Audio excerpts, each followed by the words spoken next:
존경하는 시청자 여러분 안녕하십니까? 안녕하십니까. 백기자의 까보니 하지윤 인사드립니다. 백기자님 안녕하세요. 예, 안녕하십니까. 반갑습니다. 두 번째 뵙는 거라 그런지 더 반갑고 그런 것 같아요. 네, 저도 그러네. 반갑네요 너무. 지난번 네네. 다중이용시설 불법 인허가 사건에서 예네. 이어지는 제2의 사건, 오늘 저희는 홍성지역 사회의 중대한 사안을 심층적으로 다루고자 합니다. 홍성군 체육회 고위 관계자를 둘러싼 부동산 불법 투기 논란과 공직자로서의 자질 문제, 그리고 권력 유착 의혹이 다시금 불거지며 지역민들의 비판 여론이 고조되고 있습니다. 과연 이 모든 의혹의 진실은 무엇일까요? 백 기자님과 함께 지금부터 자세히 살펴보겠습니다. 네, 알겠습니다. 시청자 여러분, 안녕하십니까. 충청의 오늘에는 이런 사건도 있었다. 먼저 이번 논란의 시작점을 짚어보도록 하겠습니다. 지난 2018년 홍성군 소재 R 예식장의 불법 인허가 문제가 불거지면서 불법 행정에 대한 논란이 있었습니다. 당시 논란에 대한 언론 보도 이후 R 예식장은 대대적인 보안 공사와 함께 7,500만 원의 과태료를 납부했다고 하는데요. 아니, 무슨 과태료가 7,500만 원이나 돼요? 그건 저도 잘 이해하기 힘든 부분이라서 뭐라고 말씀드리긴 어렵고요. 아무튼 해당 예식장이 당시 어려운 시간을 겪은 것을 확인할 수 있었는데 홍성군에 아실 만한 분들은 모두 알고 계시리라고 생각합니다. 이 정도의 사건이면 물론 아시겠지요. 예. 그런데 여기서 해당 건물이 교통 문제로 많은 민원을 발생시켰는데도 불구하고 홍성군이 어떤 조치도 취하지 않다가 해당 건물의 불법 인허가에 대한 언론 보도와 때를 맞춰서 갑작스럽게 대체 주차장을 확보하지 않으면 공공시설을 통제하고 주변 교통지도 단속이 불가피합니다라고 협박성 공문을 보냅니다. 해당 예식장은 자기들이 허가해 준 건물 아닌가요?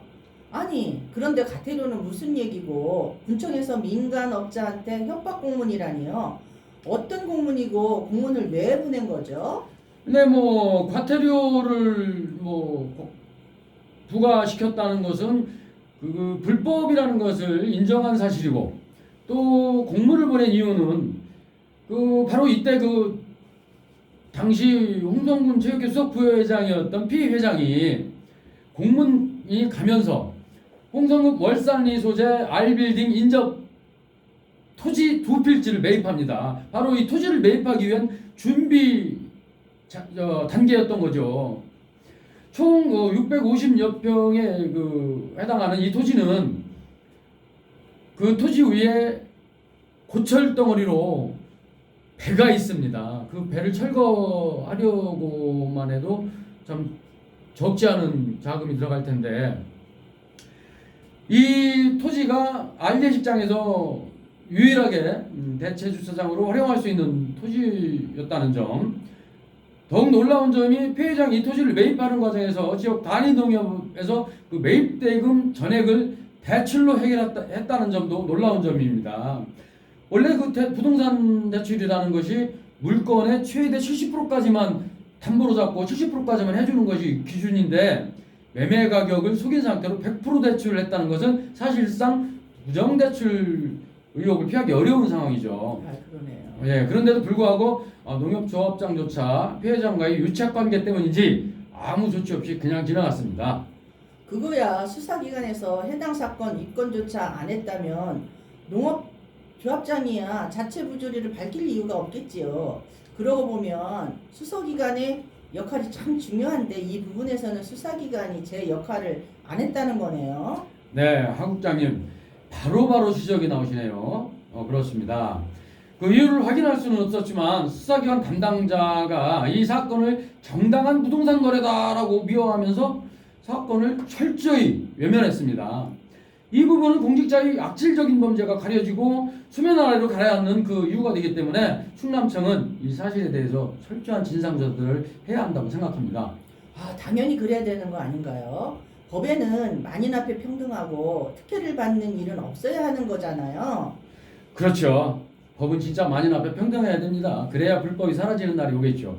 그리고 이제 이 매매 계약서를 작성했는데 이 매매 계약서 작성 시 실제 거래가보다 높게 혹은 낮은 금액으로 작성하는 이른바 업계약서나 다운계약서를 작성한다는 것은 부동산 관계법상 범죄인 거 아시죠? 아, 당연히 알죠. 이중계약서 작성? 결국 불법이라는 거잖아요. 네, 맞습니다. 사실 확인을 위해서 백 기자가 해당 토지의 전 소유주 정옥분 할머니를 서울까지 찾아가서 인터뷰한 결과 정 할머니는 P 씨에게 실제 매매 당시 받은 매매 대금은 7억 5천만 원이래요. 그렇게 말씀하시더라고요. 그런데 왜 11억으로 계약서가 작성이 됐느냐? 그 P 씨가 그곳에 5천만 원에 월 50만 원에 월세를 살았는데 본인이 기거하기 위해서 내부 수리를 했다면서 1억 원을 쳐주고 그다음에 기존의 보증금을 포함해서 3년간 3번의 보증금을 인상했다. 그러면 2억 아닙니까? 그죠? 그렇죠. 내부 수리 1억, 네. 보증금 인상분까지 해서 2억. 그래서 3억 원을 8억에 더 붙여서 1억 원으로 써달라라고 요구했대요. 아, 그럼 11억? 예, 11억에 매매 실제는 8억이었는데 그렇죠. 11억에 산 것으로 그렇게 거짓 계약서를 작성한 것입니다. 이유가 뭔지를 물어봤더니 이 할머니는 뭐라고 말씀하시는 줄 아세요? 저는 그것을 빨리 매각하고 고향으로 가야 하는데 고향이 여기가 아니고 서울이셨으니까 그렇게 그 사람이 해달라는 대로 안 해주면 영원히 팔지 못할 것 같아서 무서워서 해줬다라는 이해하기 어려운 진술을 하시더라고요. 그럼 지금 말씀하시는 걸 보니까 그 분하고 이야기한 음성 녹취록은 없나요? 당연히 녹취를 했죠. 녹취를 해서 지금도 보관하고 있습니다. 이 사실은 당연한 그 부동산 투기를 넘어선 그 강압적인 힘과 권력을 이용한 강압거래에다가 강제 거래라는 의혹이 제기되고 있는 상황입니다. 지금 말씀이 사실이라면 듣기만 해도 다 거짓이라는 걸 알겠네요. 누가 1년에 한 번씩 보증금을 올리나요? 무슨 조직폭력배들이나 사기꾼이 사용하는 거래 방식처럼 들리는데 지역 체육회장식이나 하는 사람이 할 짓은 아닌 듯 하는데 사실이에요? 그럼요. 사실이 아니면 뭐 이 영상 찍을 수나 있겠어요? 국장님? 그렇죠? 네. 여기서 또 황당한 게 있어요. 홍성군이 피 회장이 해당 토지를 매입하고 약 100일 만에 IJ실장 측에 대체수사장 확보를 하지 않으면 단속한다. 이런 공문을 또 재차 보냈다는 사실입니다. 이 공문은 IJ실장 측에는 사형 선고나 마찬가지입니다. 그 1000명 정도의 고객들이 왔다 갔다 하면서 그 기존에 허가를 내면서 냈던 그 주차장 확보한 주차장으로는 주차가 안 되겠죠. 그렇죠. 그러면 도로변에도 주차하고 공용시설에도 주차하고 이렇게 해야 하는데 그것을 못하게 한다는 것은 영업을 하지 마라 이런 얘기랑 똑같은 거예요. 그렇죠. 그러니까 철저하게 계획된 그 계획범죄라는 걸 드러내는 대목이죠. 짜고 치는 고수톱이라는 걸 감추기 위한 트릭 아시죠?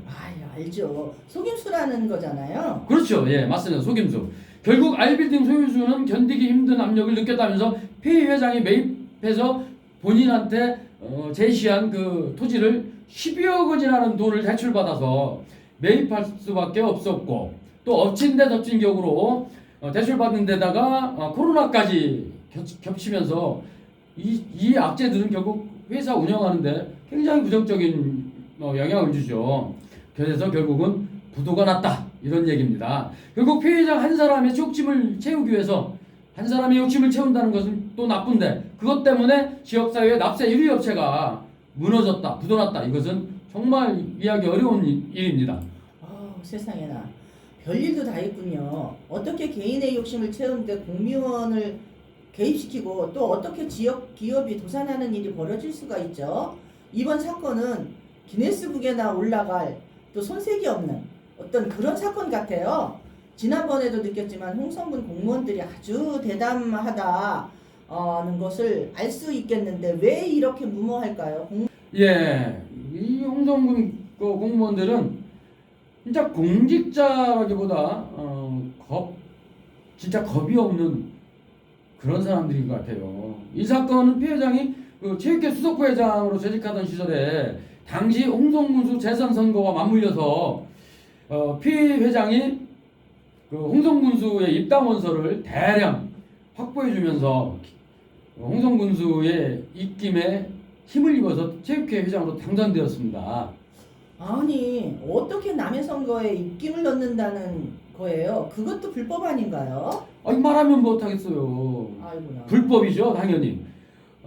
그 불법이 취미인 사람들이 봐서 홍성군수를 포함해서 당시 홍성군수를 포함해서 군 공무원들이라는 그런 참 우스갯소리까지 나돌아다닐 정도니까요. 아우, 너무 웃기네요. 예, 그 지위를 이용해서 뭐 저지른 선거 커넥션이라고 할 수 있고 지금은 선거 커넥션에 의한 범죄 카르텔이다라는 말도 나오고 있습니다. 결국 군수가 피해자에게 입당 원서를 받아다 준 데 대한 감사의 뜻으로 본성으로다가 군 직원들을 인사권을 이용해서 세뇌시킨 결과라고 할 수 있죠. 아, 참 이해하기 힘든 말씀을 하시는데 좀 더 자세히 설명을 해주시죠. 예, 알겠습니다. 그거야 당시 이제 군수가 홍성군 행정과장을 역임하고 정년하면서 군수가 된 상황이거든요. 네. 그러니까 홍성군청 행정과장이었으니까 얼마나 그 군청 공무원들에 대한 습성을 잘 알겠어요. 그죠? 네. 선배이면서 습성을 너무 잘한다. 이것은 공무원들을 다루기가 너무 쉽다는 얘기예요. 그래서 공무원들의 황제로 군림했다는 그런 속설이 있습니다. 오늘 참 웃기네요. 그러니까 이제 뭐 홍성군 체육회 정도야 군청 산하기관 아닙니까? 그렇죠. 예, 그러니까 체육회 사람들은 군수 말 한마디면 뭐 다들 철철 기어야 하는 그런 상황이었을 겁니다. 그렇겠네요. 군수에게 잘 보여야 콩고물이라도 떨어지는 결과가 있을 거 아니에요. 네, 다 돈이면 싫다 마다할 사람이 없는 거죠. 그죠? 맞죠. 돈은 다다익선. 네네, 그렇죠. 더 큰 의혹도 있었습니다. 이것은 어떤 의혹이냐? 그때 취재 기자였던 이 백 기자가 기사를 내외일보에 당시 2019년도에 내외일보를 이용해서 보도를 하고 기사를 스크랩해서 충남청 반부패 수사대를 찾았습니다. 근데 반부패 수사대장이었던 이모 수사대장이 제 보도 기사를 보고서도 이 사건을 이건 뭐 부동산이라는 게 뭐 남자고 부동산 장사를 하는 거 아니냐라고 말하면서 사건을 정당화하는 태도를 보이더라고요. 그럴 수가 있어요? 그래서 이 취재 기자의 고발이 무산되면서 저는 제출했던 보도 자료를 기사를 도로 회수해서 경찰청을 나와야 했습니다. 아니, 경찰이 어떻게 그럴 수가 있죠? 그러니까요. 저는 진짜 어이가 없었고 기가 막히고 코가 막히는 상황이었습니다. 이로 인해서 그 해당 사건이 중대한 공직 비리면서도 저는 물론 공익 제보자라고 생각을 했었죠. 근데 그것조차도 무산되고 수사는 고사하고 공직 비리에 대한 수사는 고사하고 지금까지 이 사건 자체가 수면 밑으로 가라앉으면서 묻혀버리는 결과를 가져왔어요. 사건 보도 기자의 구도 고발 역시 무산됐다는 거 정말 취재 기자로서는 억울할 거 아닙니까? 그렇죠. 네. 네. 그래서 이제 경찰의 이런 태도가 사건을 은폐하려는 뭐 경찰의 뭐 의도가 있지 않았냐 뭐 이런 의혹도 제기되기도 했었습니다. 네네네. 아니, 경찰이 조사는 못할 망정 혐의를 부인한다고요? 그건 정말 심각한 상황이네요. 아무리 지역 체육회장이 공인이라지만 공인일수록 더 공정해야 하는 건데 어떻게 그런 일이 벌어지죠? 우리 옛말에 그 가재는 개편이다 뭐 이런 말이지 않습니까? 네. 공무원이 공무원 편이다 이렇게밖에 이해할 수가 없어요. 홍성군 체육회장을 둘러싼 일련의 의혹들이 한두 가지도 아니었고 거기다가 단순한 부동산 범죄 문제를 넘어서 지역사회의 공정성과 투명성을 뒤흔드는 아주 중대한 사안 아니겠습니까? 그렇죠. 이런 개인의 욕심으로 인해서 지역 납세 1위 업체가 부도났다. 뭐 이건 정말 심각한 비인간적 범죄 아닐까요? 아, 예, 그럼요. 자, 이래서 제 생각에는 뭐 제 생각뿐만 아니고 모든 분이 모든 그렇게 국민. 생각하실 겁니다. 국민 모두에게 이 사람은 대역주인이다. 이 사실을 아는 분들은 그렇게 생각할 거예요. 그렇죠. 공직자의 도덕적 행위와 권력남용 의혹에 대해서 사법당국의 철저하고 성역 없는 수사가 반드시 이루어져야 한다고 저는 생각합니다. 진실이 밝혀지고 정의가 실현되어야 하니까요. 그래서 저희 백 기자의 까분이 팀은 이 사안에 대해서 지속적으로 추적하고 보도해야 한다고 생각합니다. 시청자 여러분의 많은 관심과 제보를 부탁드립니다. 감사합니다. 감사합니다. 지금까지 백 기자님 수고하셨고요. 시청자 여러분의 좋아요, 구독은 영상 뉴스를 촬영하는 데 힘이 됩니다. 많은 관심 부탁드립니다. 네, 감사합니다. 수고하셨습니다. 고맙습니다. 네, 수고하셨습니다.